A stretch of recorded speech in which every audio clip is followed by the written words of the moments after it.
Are we all gonna watch you? All right, class. So we're gonna make a stiff slab box next, and this is kind of a lot of clay. If you need to just use half, you can, because we need a slab this size here. And if you need to do it in 2 parts, you can. You need about this much slab.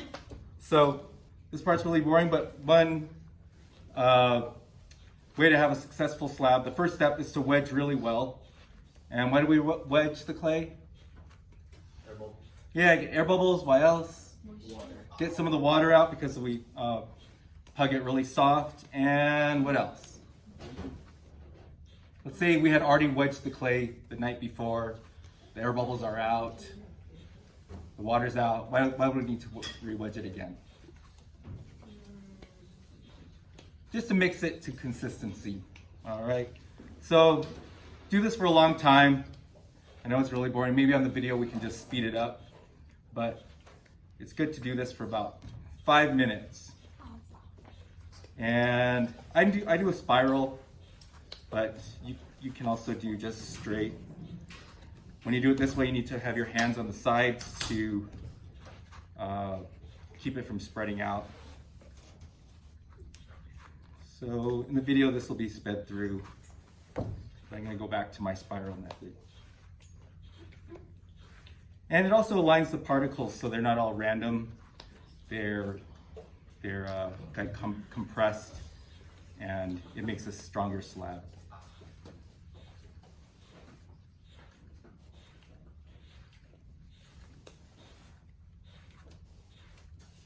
Fascinating, isn't it? But it's really important that you get it done. And I'm just putting this on there so that the kids kind of they get some clay and they roll it to a ball. They think they're ready, and I can tell when they're rolling their slabs that it's not ready.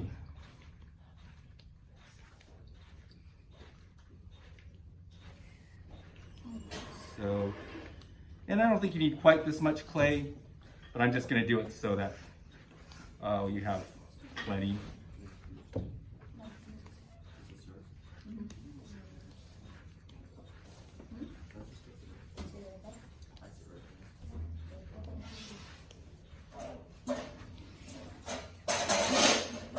I haven't done this in a while, I'm getting tired.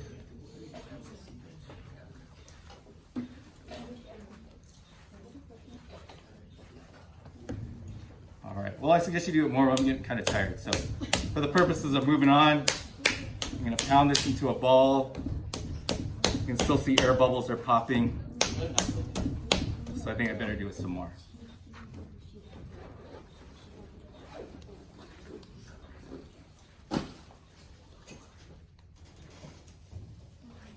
Maybe I don't need to, oh, I'll keep going.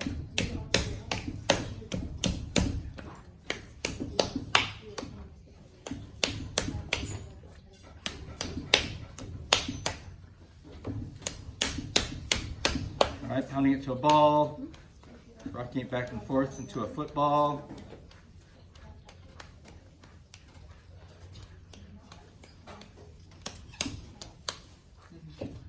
Are you just focusing on this now? All right, thanks.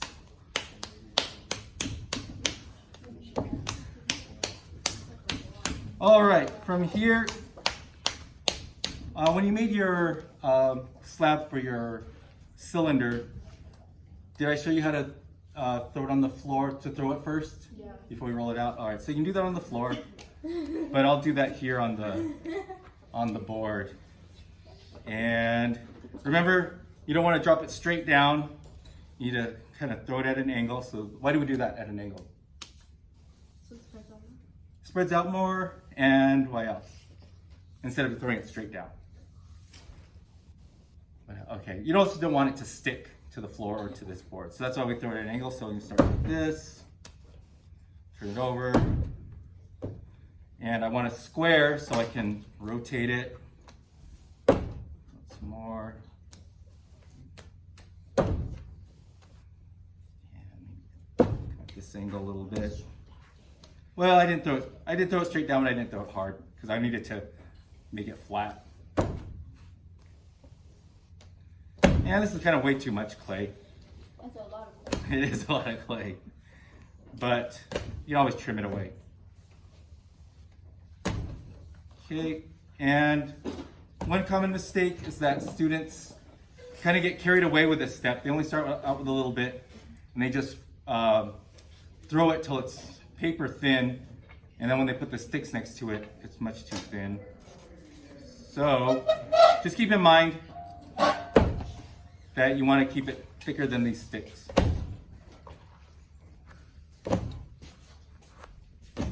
All right, so now we'll start using the sticks. Put one on each side. A common issue that students do is that they put the sticks right up against the clay. You gotta leave room for the clay to spread out. So put the sticks apart. And then, do we start the rolling pin at the bottom and go to the top?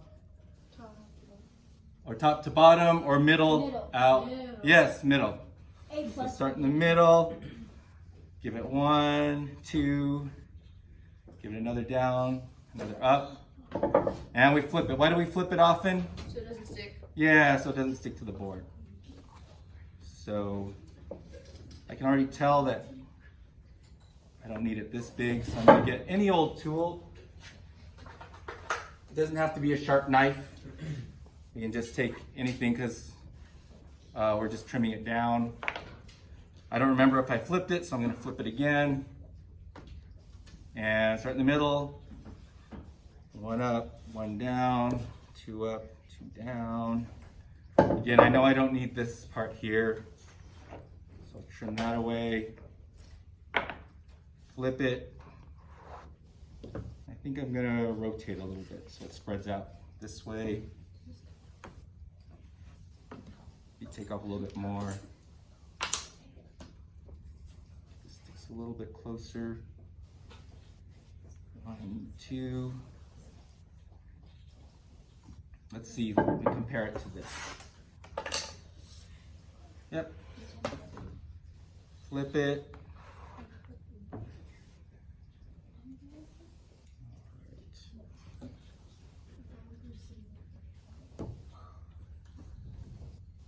Way too much clay. That's fine, I can always trim it. And I'm gonna flip it. Okay, another common issue is that I'll see student slabs and I can tell that they're thicker than this thickness of the sticks. And so they say they use the sticks, but they didn't use them correctly. You need to use them until your clay gets this thick. So I'm gonna still trim it down more because my rolling pin doesn't quite fit. So I'll trim off.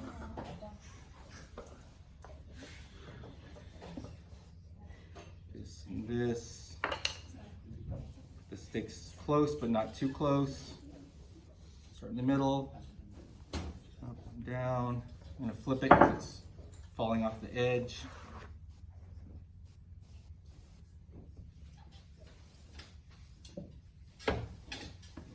It's still moving. I know it's not, I'm not done, but I'm getting close. I'll still trim it more so it fits on my board.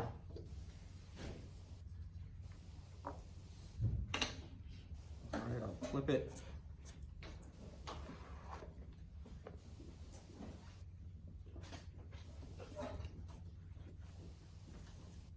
And I'll trim it some more.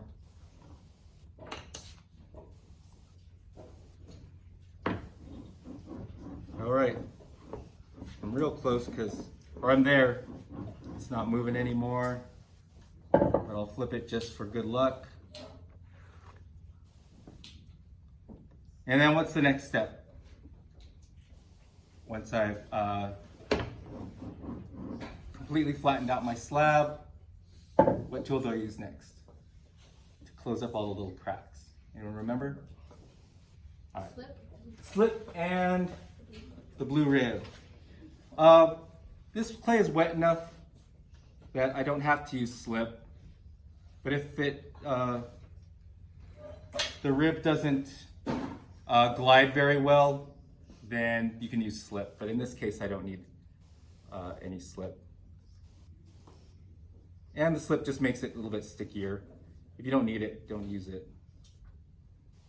All right. Let's see. So I'll start with your rib on the edge and pull it all the way across. Because every time you touch the rib to the clay, it's going to leave a mark. Okay, so I got this. Let's see how it'll fit. I can still trim some down. I don't need all of this. I guess I could actually put this right over it.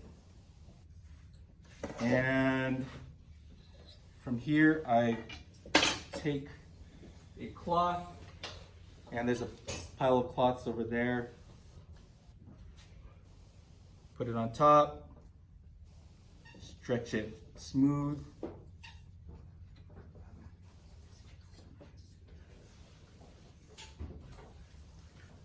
And then take your plastic board. These are located on the bottom shelf, on the other side of that shelf near the sink. Put this on top. Lift up both boards and flip it over. At this point, often the slab will stick to the canvas. So you just lift up one corner and you feel, and if it's sticking, you just kind of work it loose, and then eventually the whole thing will fall. In this case, it fell pretty easily. And then you repeat the step with the blue rib. Start on the edge, pull, start on the edge,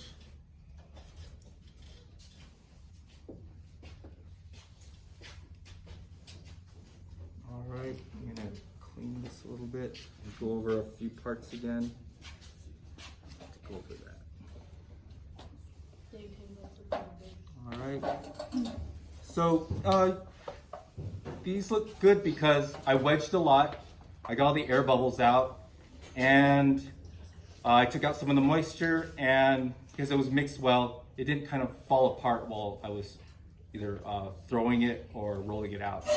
And I know people did a bad job wedging because it's kind of falling apart. You'll see these little tears in it, and you see air bubbles. And when you see air bubbles, just re-wedge the whole thing.